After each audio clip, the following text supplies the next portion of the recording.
നമസ്കാരം. ശബരിമലയിലെ പവിത്രമായ ശ്രീകോവിലിനുള്ളിലെ ദ്വാരപാലക ശില്പങ്ങളിലും കട്ടിളപ്പാളികളിലും സ്വർണം പൊതിഞ്ഞതിൽ നടന്നുവെന്ന് പറയപ്പെടുന്ന വൻ അഴിമതി കേരള സമൂഹത്തെ ഒന്നടങ്കം ഞെട്ടിച്ചിരിക്കുകയാണ്. ഈ കേസിലെ മൂന്നാം പ്രതിയായ മുൻ ദേവസ്വം ബോർഡ് പ്രസിഡന്റ് എൻ വാസുവിന്റെ ജാമ്യാപേക്ഷ കേരള ഹൈക്കോടതി തള്ളിയത് കേസിലെ ഗൗരവം വർദ്ധിപ്പിക്കുന്നു. താൻ നിരപരാധിയാണെന്നും മടിയിൽ കനമില്ലാത്തതിനാൽ തന്നെ ആരെയും ഭയമില്ലെന്നും വാസു ആവർത്തിക്കുമ്പോഴും അന്വേഷണ സംഘം കണ്ടെത്തിയ തെളിവുകൾ അദ്ദേഹത്തിന് തിരിച്ചടിയാവുകയാണ്. നിലവിൽ ജയിലിൽ കഴിയുന്ന പ്രതികൾക്ക് പുറത്തിറങ്ങാൻ സാധിക്കുമോ എന്ന ചോദ്യം ഉയരുമ്പോൾ നിയമ പോരാട്ടം സുപ്രീം കോടതിയിലേക്ക് എത്തിയിരിക്കുകയാണ്. ഹൈക്കോടതിയുടെ കർശനമായ നിരീക്ഷണങ്ങളും ജാമ്യം നിഷേധിച്ച ഉത്തരവും സുപ്രീം കോടതിയിൽ പ്രതിരോധിക്കാൻ വാസുവിൻ്റെ അഭിഭാഷകർക്ക് വലിയ വെല്ലുവിളിയാകും നേരിടേണ്ടി വരിക. ഈ കേസിലെ ഏറ്റവും പ്രധാനപ്പെട്ട കണ്ടെത്തൽ അത് ശ്രീകോവിലിലെ കട്ടിളപ്പാളികൾ സ്വർണം പൂശാനായിട്ട് നൽകിയപ്പോൾ അത് കേവലം ചെമ്പ് പാളികൾ മാത്രമായി രേഖകളിൽ വരുത്തി തീർത്തു എന്നതാണ്. സ്വർണം പൂശിയതായോ പൊതിഞ്ഞതായോ ഉള്ള ദേവസ്വം രേഖകളുടെ അഭാവം ചൂണ്ടിക്കാട്ടി താൻ കവർച്ചയ്ക്ക് സഹായം ചെയ്തിട്ടില്ലെന്ന് വാസു വാദിക്കുമ്പോൾ അങ്ങനെയെങ്കിൽ ഈ കേസ് തന്നെ നിലനിൽക്കില്ലല്ലോ എന്ന പരിഹാസരൂപേണയുള്ള ചോദ്യമാണ് കോടതിയിൽ നിന്നും ഉണ്ടായത്. കമ്മീഷണറായിരുന്ന കാലത്ത് സ്വർണ്ണപ്പാളികൾ ചെമ്പാണെന്ന് എഴുതാൻ വാസു നിർദ്ദേശം നൽകിയെന്ന് പ്രത്യേക അന്വേഷണ സംഘം കണ്ടെത്തിയിട്ടുണ്ട്.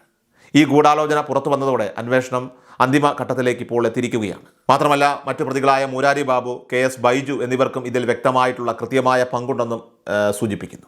ഈ കേസിന് മറ്റൊരു മാനം കൈവരുന്നത് അത് തിരുവനന്തപുരം UAE കോൺസുലേറ്റ് വഴിയുള്ള നയതന്ത്ര സ്വർണ്ണക്കടത്തുമായി ഇതിന് ബന്ധമുണ്ടോ എന്ന സംശയം ഉയരുന്നതോടെയാണ്. ശബരിമലയിലെ വിഗ്രഹങ്ങളിലും കട്ടിളപ്പാളികളിലും നിന്ന് മോഷ്ടിക്കപ്പെട്ട സ്വർണം ഡിപ്ലോമാറ്റിക് ബാഗേജ് വഴി വിദേശത്തേക്ക് കടത്തിയിരിക്കാം എന്ന സാധ്യത കേന്ദ്ര ഏജൻസികൾ ഗൗരവമായിട്ട് പരിശോധിക്കുന്നു. സ്വപ്ന സുരേഷ്, സരിത്ത് എന്നിവരുടെ ഒത്താശയോടെ വിദേശത്തേക്ക് അയച്ച പാഴ്സലുകളിൽ എന്തായിരുന്നു എന്നതിനെക്കുറിച്ച് ഇപ്പോഴും വ്യക്തതയില്ല.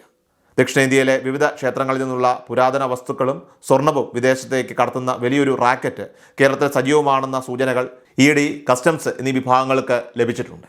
ഇതോടെ കേസ് കേവലം സംസ്ഥാന പോലീസിൽ ഒതുങ്ങാതെ അന്താരാഷ്ട്ര തലത്തിലുള്ള അന്വേഷണത്തിലേക്ക് നീങ്ങുകയാണ്.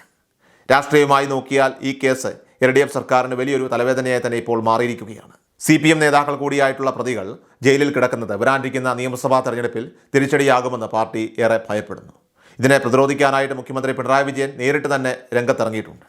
കേസിൽ പ്രതികളായ ഉണ്ണികൃഷ്ണൻ പോറ്റിയും ഗോവർദ്ധനും സോണിയാഗാന്ധിയെ കണ്ട ഫോട്ടോ ഉയർത്തിക്കാട്ടി UDFനെ പ്രതിരോധത്തിലാക്കാനായിട്ട് ഇപ്പോൾ സർക്കാർ നീക്കങ്ങൾ തുടങ്ങി.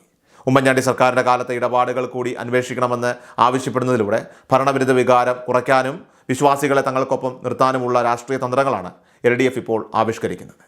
പ്രത്യേക അന്വേഷണ സംഘത്തിൽ നിന്ന് വിവരങ്ങൾ ചോർത്താൻ ചാരന്മാരെ നിയമിച്ചെന്ന ആരോപണവും ഈ ഘട്ടത്തിൽ ശക്തമാണ്. അന്വേഷണം 15-നകം പൂർത്തിയാക്കണമെന്ന് ഹൈക്കോടതി നിർദ്ദേശിച്ചിട്ടുണ്ടെങ്കിലും രാഷ്ട്രീയ ബന്ധങ്ങളുള്ള ഉന്നതർ ഉൾപ്പെട്ട കേസായതിനാൽ തന്നെ നടപടികൾ വൈകാൻ സാധ്യതയുണ്ട്.